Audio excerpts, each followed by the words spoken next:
Assalamualaikum warahmatullahi wabarakatuh. Hai warga Cilegon, jumpa bersama saya Megawati Ali di podcast Cilegon Maju dari studio Dinas Kominfo Kota Cilegon.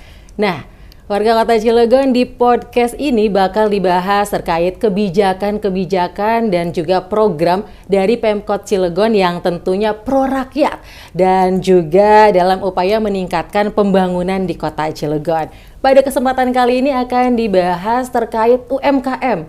Kenapa UMKM? Karena UMKM ini salah satu pendukung ekonomi masyarakat yang dapat meningkatkan penghasilan. Saya tidak sendiri pada kesempatan kali ini karena sudah ada pakar di bidangnya yang luar biasa sekali ya. Sudah menggeluti bidang UMKM ini sudah lama. Langsung saja ini di samping saya ada Kepala Dinas Koperasi dan UKM Kota Cilegon, Bapak Didin S. Maulana. Assalamualaikum, Mbak. Waalaikumsalam warahmatullahi wabarakatuh. Selamat datang di podcast Cilegon Maju. Siap. Dan Pak, apa kabarnya nih? Alhamdulillah sehat. Alhamdulillah ya Pak ya. Sebelum kita ngebahas nih Pak ya tentang UMKM di Kota Cilegon, Mega ini penasaran loh Pak. Ini namanya terkenal dengan nama Didin S. Maulana. S-nya ini apa nih Pak? Kalau boleh tahu gitu. S-nya dingin. Cool ya. Serius dong Pak. Jadi apa nih S-nya? S1 bukan, S2 bukan, Suparman bukan gitu ya. S-nya itu Supriyatna. Supriyatna. Ya. Dan selama ini seringnya disingkat itu memang karena di ijazahnya begitu. Atau gimana nih Pak? Oh di KTP. Di KTP-nya sudah seperti itu, jadi kita melanjutkan yang ada di KTP aja. Siap. Jadi terkenal lah Didin S. Maulana. Siap. Jadi historinya begitu ya warga Kota Cilegon. Oke, ini kita langsung aja masuk ya ke pembahasan kita nih Pak. UMKM di Kota Cilegon. Ya. Dari Dinas Koperasi dan UKM Kota Cilegon nih apa saja sih Pak program unggulannya? Jadi di Dinas Koperasi UKM itu urusannya ada dua ya, urusan UMKM dan urusan kaitan dengan koperasi. Nah, khusus UMKM ini itu masuk ke prioritas program pemerintah daerah. Ya. Nah, salah satunya mungkin masyarakat juga sudah tahu ya, mereka juga sudah tahu yang namanya KCS ya. Ya, benar. Nah, ini salah satu program yang ada di kami itu yaitu pinjaman modal usaha. Nah, ini terdapat di Perwal nomor 11 tahun 2021 tentang program KCS. Salah satunya itu adalah pinjaman dana bergulir bagi usaha mikro dengan nilai pinjaman 1 sampai 3 juta itu 0% dan 2 sampai 5 itu 3%. Itu salah satu programnya. Selain pinjaman modal usaha juga, kita ada juga program pelatihan bagi usaha mikro kecil. Terus ada juga ini fasilitasi perizinan. Perizinan. Nah, fasilitas perizinan ini beberapa yang memang harus berbayar itu untuk UMKM kita gratiskan. Misalnya izin halal, umur masa simpan, hak paten merek, BP POM yang harusnya bayar. Nah, pemerintah alhamdulillah ini kita bebaskan untuk usaha mikro kecil. Terus kita juga ada pelatihan yang menjadi program unggulan kita lah. Ada yang namanya inkubator wirausaha. Nah, inkubator wirausaha ini kayak seperti apa nih Pak, inkubator wirausaha? Nah, inkubator wirausaha ini memang sudah dari pusat juga ya, sudah menjadi kebijakan pusat juga. Jadi ini modelnya sama dengan model bayi baru lahir terus tidak normal masuk ke inkubator. Nah, setelah di inkubator itu disuntik berbagai macam obat, vitamin, akhirnya dia menjadi sehat kembali. UKM juga sama. Jadi UMK yang sudah berdiri itu agak bingung tuh. Ini gimana pasarnya, gimana keuangannya, gimana untuk teknologinya, segala macam kita masukkan ke inkubator. Nah, si usaha mikro kecil itu kita seleksi, kita masuk ke inkubator. Nah, di inkubator itu kita latih dari mulai kewirausahaannya, dari mulai pembukuannya, terus dari mulai teknik teknologinya, terus dari mulai pasarnya. Itu kita latih agar dia setelah dari inkubator dia bisa mandiri menjadi UKM naik kelas lah. Berarti di inkubator bisnis ini pelaku UMKM yang tadinya nol gitu ya Pak ya, yang kayak nggak tahu apa-apa, dia dibina sampai dia jadi. Betul, gitu. Jadi mulai usaha usaha bingung tuh pas sudah misalnya baru 2 bulan, 3 bulan bingung, maju enggak, mundur terus juga enggak gini-gini aja. Nah itu baru kita inilah. Nah itu gimana caranya nih Pak biar bisa ikutan gitu kan di program inkubator usaha ini? Nah yang tahun 2022 kita cetak 100 orang wirausaha dari inkubator, tahun ini 1.200. Nah caranya itu waktu tahun 2023 itu kita buka ke semua masyarakat. Di IG kita, di IG Kominfo juga, Pemkot juga, kita silakan masyarakat yang berminat untuk masuk ke inkubator, kita buka pendaftaran. Setelah itu waktu itu juga tahun ini kita buka yang daftar 180, yang lulus lagi 120. Dan 60 yang gagal. Yang gagal. Nah itu yang 120 kita latih, kita kerjasama dengan IPB Bogor. Untuk IPB Bogor dan dengan RBC ya, yang ada di Kota Cilegon. Dan itu nanti udah nih Pak, setelah dia didampingi gitu kayaknya sampai selesai yang tadi Bapak bilang kayak bayi yang masuk di inkubator, itu masih tetap bakalan dipantau nggak sih Pak atau sudah dibiarkan gitu? Iya, itu minimal 3 tahun kita pantau. Sampai 3 tahun? Sampai 3 tahun. Jadi kan ini kelemahan usaha mikrokecil itu kan intinya ada 4 ya. Dari mulai sumber daya manusianya kurang, teknologinya kurang, pasarnya kurang, dan permodalannya kurang. Nah ini suntikan yang disuntik ke ini mereka ya. Itu 3 tahun kita pantau terus. Jadi si usaha mikrokecil itu punya rapot. Ada rapotnya ya, ada rapotnya. Jadi kita pantau setiap tahun tuh sampai sejauh mana omsetnya, tenaga kerjaan dan sebagainya. Jadi selama 3 tahun, ya mudah-mudahan sudah cukup tuh bisa naik kelas lah, bisa mandiri. Dari sekian banyak UMKM gitu kan? Ya. Totalnya ada berapa gitu Pak yang dibina sama Dinas Koperasi? Yang sudah dibina dari mulai tahun program KCS ya, itu sekitar 4.000-an lebih yang sudah kita bina. Sampai 4.000-an? Ya, yang sudah dari mulai pendampingan fasilitasi perizinan, pelatihan, dan tadi itu ya inkubator. Sampai ke pinjaman modal juga, kurang lebih 4.000-an lah yang sudah kita bina. Dari total database yang baru kita input sekitar 18.600 lah. 18.600? UKM yang sudah kita bina sekitar 4.000-an. 4.000-an gitu kan Pak. Jadi masalahnya kalau dari UMKM di Kota Cilegon sendiri itu apa sih Pak? Kayak penyakitnya atau apa sih sebenarnya gitu? Jadi penyakitnya itu yang sekarang itu intinya karena Cilegon kota industri ya. Jadi masyarakat itu terutama anak-anak muda itu inginkan menjadi pegawai, karyawan di perusahaan, pakai seragam, antar jemput. Nah, jadi mereka itu sekolah itu inginnya menjadi pegawai. Atau karyawan. Nah, untuk menjadi wirausaha itu biasanya dia by accident. Jadi nggak keterima ngelamar di mana-mana, akhirnya udahlah wirausaha aja lah daripada nggak ada kerjaan nganggur. Nah, kadang-kadang ini mereka itu untuk jiwa kewirausahaannya agak kurang. Satu itu ya permasalahannya. Terus yang kedua juga ini UKM itu di pasar ya, di pasar pemasaran lah yang memang harus kita dorong ya, pemasaran produknya gitu ya. Jadi memang mindset warga Kota Cilegon masih kurang gitu masih di UMKM. Kurang. Padahal di UMKM sendiri tuh ada berlian. Ya benar. Kayaknya kalau dipikir dari entrepreneur gitu ya Pak ya, itu justru peluangnya sangat besar gitu iya, Pak. Kan pintu rezeki itu ada di mana tuh? 99% di perniagaan kan?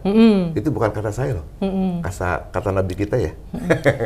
Jadi iya, 90% itu pintu rezeki itu ada di perniagaan, bukan sebagai pegawai kayak kita ini. Wah, berarti buat para kaum milenial gitu kan ya Pak ya, ini butuh ditanemin kayak di doktrinan baru gitu kan, jangan terpaku sama menjadi pegawai gitu. Nah itu ada nggak sih Pak kayak sosialisasi ke masyarakat atau ke anak-anak muda gitu tentang mari berkooperasi atau mari berwirausaha gitu Pak? Nah ini mulai tahun 2024 ini insya Allah program inkubator ini akan saya arahkan ke anak-anak milenial yang di bawah 30 tahun.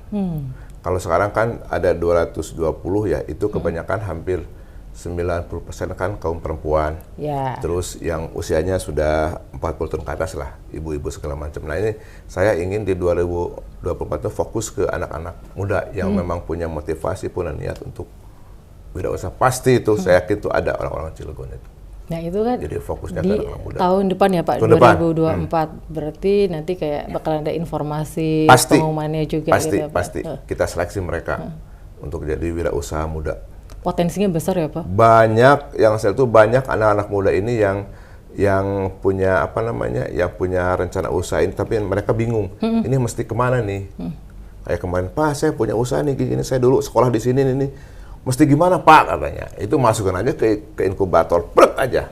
Kita bina setahun 3 tahun ya, nantinya biar jadi gitu. Jadi pasti gimana pertanyaan itu jawabannya ada di inkubator bisnis. Ya, betul. Simple sebenarnya Pak ya. Tapi itu bukan pekerjaan yang simple ya, karena kan membina gitu. Ya, intinya memberdayakan manusia itu akan jadi merubah pola pikir ya.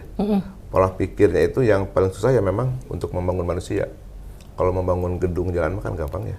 Tapi membangun manusia itu harus berubah pola pikirnya. Dan itu butuh waktu. Benar. Karena kan sikap watak seseorang gitu kan yang sudah terbentuk itu bakalan susah ya. Betul. Betul sekali. Pak, kita beralih ke pemasaran produk gitu kan. Nah, tadi kan salah satu yang bisa dikatakan menghambat gitu kan ya adalah masalah pemasaran produk. Nah, kalau dari Dinas Koperasi dan UKM sendiri untuk mengatasi masalah pemasaran ini kayak gimana Pak? Ya ini saya teringat Pak Wali waktu kunjungan ke Jakarta Fair ya. Waktu itu beliau mengatakan kepada UKM yang Cilegon yang sedang di stand ya, kami yang promosikan, kalian UKM yang produksi. Ini tagline yang sangat bagus dan memang ini seharusnya seperti itu. Kepala daerah itu harus mempromosikan produk-produk UMK-nya. Nah itu saya salut. Terus kami juga program itu kembali sekarang sudah zaman digital, jadi kami juga promosinya tidak hanya yang seperti biasa manual ya, kita juga menggunakan digital marketing untuk mempromosikan produk-produk UMK Kota Cilegon juga. Insya Allah. Ada apa nih Pak digital marketing? Contohnya kalau nggak salah kemarin gitu kan, Mega ngintip-ngintip itu ada Puja Sera. Puja Sagon. Puja Sagon ya, salah Puja Sera. Kita ada aplikasi yang namanya Puja Sagon. Nah ini toko UMKM-nya Cilegon. Nah ini sudah ada aplikasinya, nanti bisa di-download di Play Store. Puja Sagon itu nanti toko UKM Cilegon itu banyak produk-produk mitra binaan kita yang kita simpan di sana. Nah sekarang sedang baru sebagian kecil ya UKM yang input ke sana. Nanti mudah-mudahan bulan ini sudah selesai, ada sekitar 200 UKM yang akan mengisi toko online itu. Toko online ada 200 UKM ya. Jadi silakan masyarakat Cilegon, OPD, perusahaan segala macam, kalau butuh program produk-produk Cilegon bisa download di Play Store Puja Sagon, pusat jajanan dan oleh-oleh Cilegon. Toko UMK Kota Cilegon. Toko online-nya. Toko online-nya UMK Kota Cilegon. Jadi Cilegon juga punya toko online ya warga Cilegon, yang nggak usah pusing-pusing. Aduh kira-kira kalau mau beli oleh-oleh khas Kota Cilegon kemana? Buka aplikasi itu aja gitu. Betul, ada seperti ini nih. Ada Gagetas, ada Gipang, Rabe, termasuk tempat-tempat makan yang memang asik, yang rasanya enak ya. Itu silahkan nanti buka di itu, nanti bisa pilih berbagai macam makanan yang enak-enak untuk oleh-oleh maupun untuk disantap siang atau santap malam di Kota Cilegon. Tapi nggak hanya kuliner kan ya Pak ya, kayak ada fashionnya gitu kan? Ada misalnya baju, batik, termasuk craft ya, cenderamata juga ada. Jadi semua produk ada. Termasuk misalnya jasa salon misalnya ya. Salon juga ada Pak? Ada. Luar biasa nih. Kan kita dari mulai industri, dari mulai perdagangan, termasuk jasa. Kan ada jasa salon juga, ada bengkel, ada misalnya las, segala macam gitu juga ada semuanya. Kita masukin ke sana. Wah, Mega baru tahu nih Pak, ternyata ada salon, las, bengkel. Ya, termasuk produk pertanian. Oh, produk pertanian. Ya, ada juga nanti hortikultura. Kan misalnya ada melon, ada cabai segala macam. Nanti kita akan coba input ke aplikasi itu. Oh, berarti kayaknya untuk memenuhi kebutuhan pangan di Kota Cilegon itu udah melengkapi cukup gitu aja, ya, Pak? Tinggal belanja di sana, nanti minta dikirim, langsung telepon minta dikirim. Selesai? Selesai. Nggak usah pergi dari rumah gitu ya Pak? Ayo nih Pak, tadi juga Mega sempet baca-baca gitu kan, ternyata produk UMKM Kota Cilegon itu udah ada yang go internasional. Ih, bangga deh. Ya. Gimana nih Pak ceritanya ada, gitu? Alhamdulillah yang sudah rutin sekarang itu Jahe Lair ya. Punya Ibu Sri itu memang udah lama ya. Dan sekarang juga banyak yang sudah keluar juga, bahkan yang sudah ngisi di Hypermart, Indomaret itu juga ini produk ini sudah pada ngisi nih. Di ini termasuk yang apa namanya? Bawang itu ya itu sudah di Hypermart. Ada tuh. Jadi banyaklah produk-produk itu sudah, kan itu untuk masuk ke mereka itu harus ketat ya, ada akurasinya ya. Jadi di tes segala macam. Nah, ini sudah lengkap semuanya, izin-izinnya sudah lengkap, masa simpan masa edarnya sudah ada, BPOM-nya sudah ada, PRT-nya sudah ada, sampai ke paten merek itu sudah ada, kita fasilitasi semuanya. Dan ini yang sudah siap kita promosikan. Ini jadi salah satunya. Kami di Puja-Sakon itu produknya sudah insya Allah sudah aman dan halal. Karena yang masuk ke sana itu kita seleksi dulu. Jadi tidak semua produk kalau yang memang belum ada izin halalnya itu tidak kita masukkan ke sana. Selektif ya Pak? Selektif, harus selektif. Oke. Nah ini Mega udah megang ini ya warga Kota Cilegon. Di sini ada salah satu produk UMKM. Ini kemasan udah oke banget nih Pak ya? Ya insya Allah kita yang fasilitasi juga semuanya ini. Dari mulai kemasan kita fasilitasi, dari mulai tadi itulah sampai ke merek ya. Izin usahanya, itu izin-izin ini. Ini ada uji umur simpannya juga ada, gitu ya Pak. Dan ini dari Dinas Koperasi dan UKM yang melatih memfasilitasi pelaku UKM betul. Gitu Pak, sampai desain-desain gini juga ya Pak? Insya Allah kita fasilitasi semuanya. Dan itu gratis Pak? Kalau yang berbayar itu digratiskan. Misalnya umur masa simpan itu sekitar 6 juta sampai 6,6 juta ya, itu kita free kan. Tapi yang sudah siap ya, yang sudah memang produksinya ada, kita seleksi juga tuh. Seleksi kalau memang sudah kita langsung digratiskan. Digratiskan, luar biasa yang sekali berbayar ya. Sampai ke merek paten. Paten misalnya nih, apa nih? Gegetas. Gegetas misalnya, ini hak patennya udah kita patenkan nih.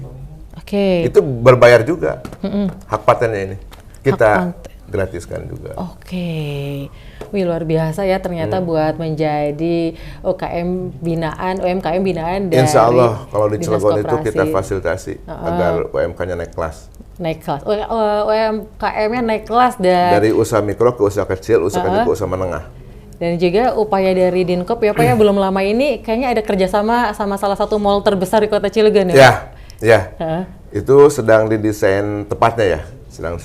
Nanti kita juga mungkin UKM juga tentunya akan kita pilih juga yang memang sudah siap ya.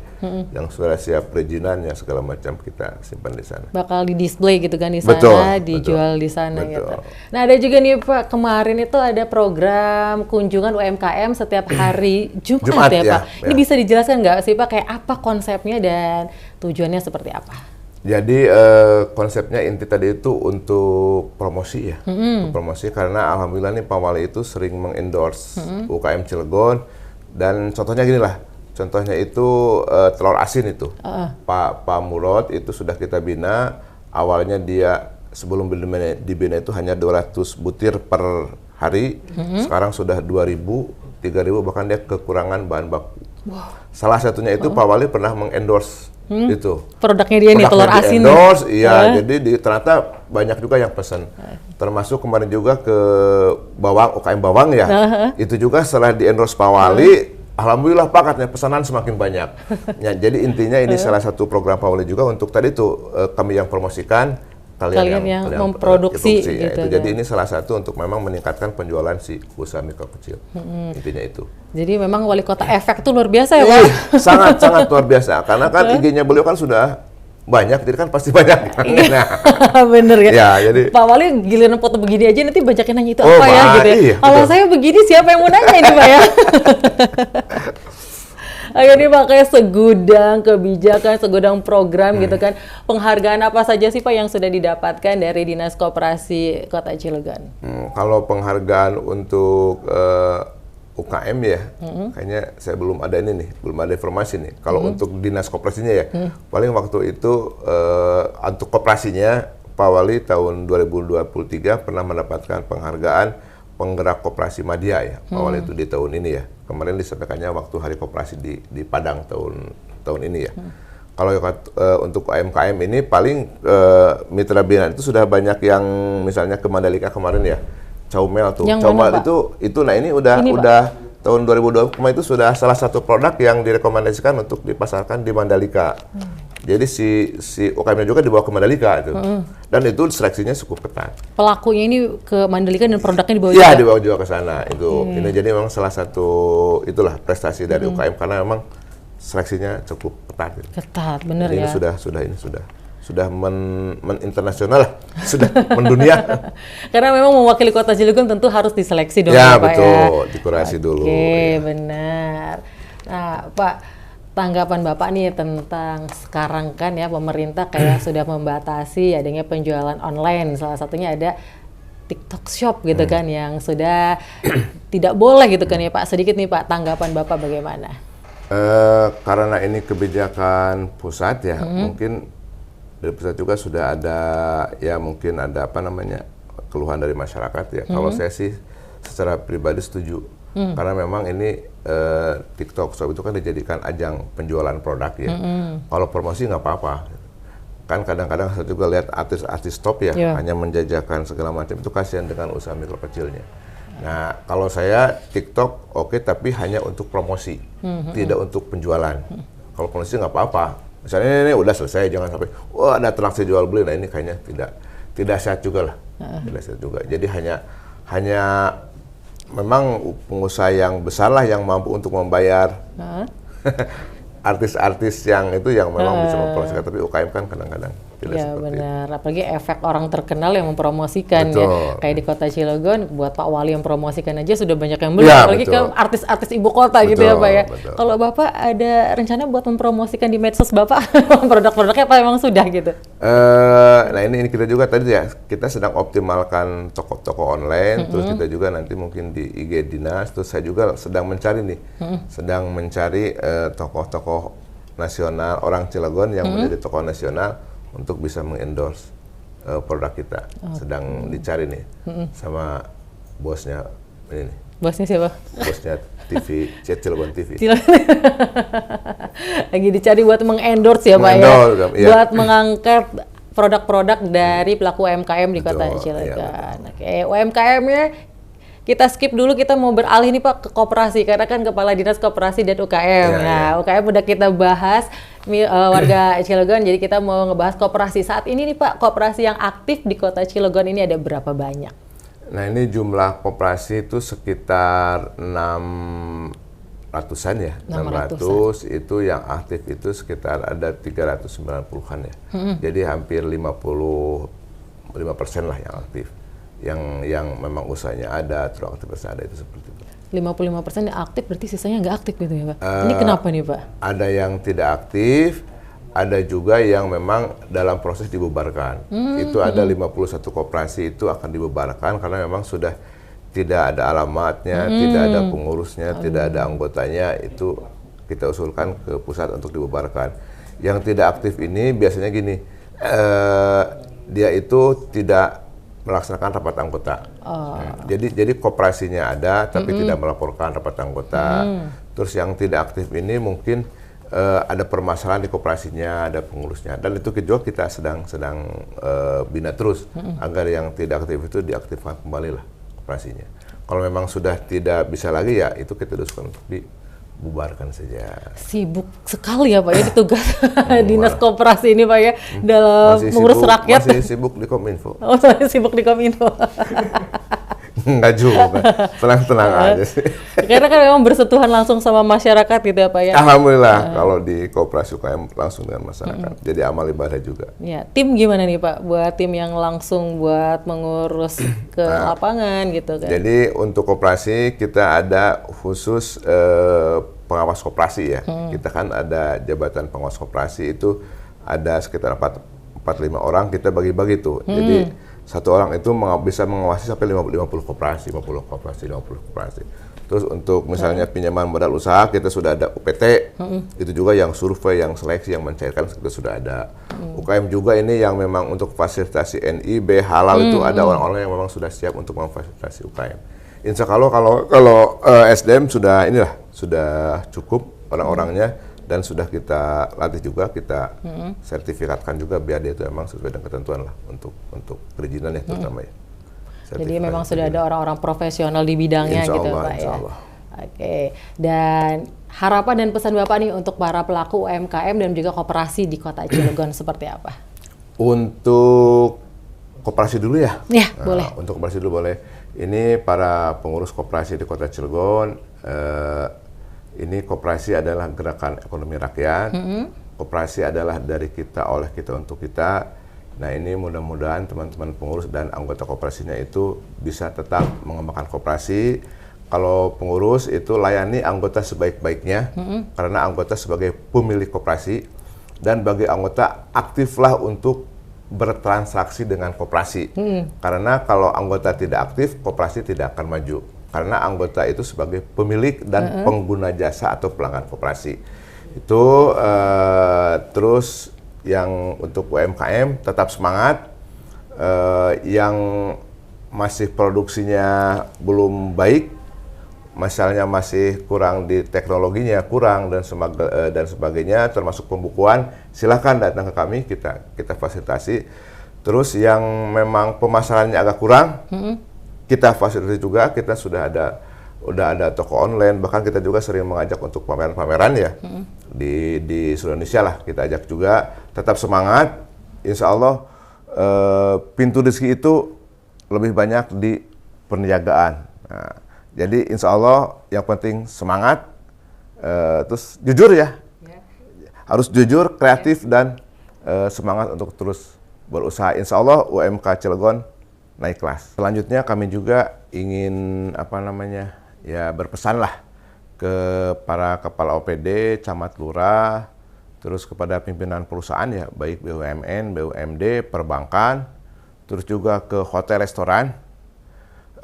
Silahkan untuk membeli produk-produk UKM Kota Cilegon, unggulan Kota Cilegon, dari memang yang makanan khas ataupun untuk oleh-oleh, karena insya Allah produk UKM di Kota Cilegon sudah kita fasilitasi dari mulai SPIRT-nya, halalnya, sampai ke umur masa simpannya, insya Allah aman untuk dikonsumsi, untuk memang kuliner. Dan juga kita juga ada, misalnya ini ada produk untuk sabun, cuci, dan sebagainya, kita juga sudah ada. Silahkan untuk membeli produk-produk memang yang dibuat oleh orang Cilegon, asli orang Cilegon yang membuatnya. Insya Allah aman bagi kita semuanya. Terima kasih. Terima kasih Pak, gak kerasa banget ya Pak Didin. Ini kita sudah 2 jam ya? Iya, pasan haus nih. Apa 3 jam? Udah kering rasanya Pak ya? Berarti harus disudahi dulu nih obrolan kita. Karena memang kalau ngebahas UMKM, koperasi UMKM sendiri deh, itu 1 jam juga nggak kerasa ya Pak? Enggak, apalagi sambil ngemil nih. Nah, dibuka, dimakan, itu nggak akan kerasa. Itu lebih lama lagi. Iya. Ada kopinya, ada jahenya nih ya, akan lebih lama. Iya benar ya, jadi podcast ini bakal 5 jam ya Pak. Iya, harusnya ya ini coba sambil diminum, dirasai. Benar. Dan warga Kota Cilegon jangan lupa untuk membeli produk-produk UMKM Kota Cilegon. Warga sendiri, hasil dari warga sendiri ya, siapa lagi kalau bukan kita ya betul. Pak ya. Oke deh, dan warga Kota Cilegon, demikian podcast kita kali ini bersama Kepala Dinas Koperasi dan UKM Kota Cilegon. Terima kasih banyak Pak Didin. Dan Mega yang bertugas pamit. Terima kasih. Wassalamualaikum warahmatullahi wabarakatuh. Waalaikumsalam warahmatullahi wabarakatuh.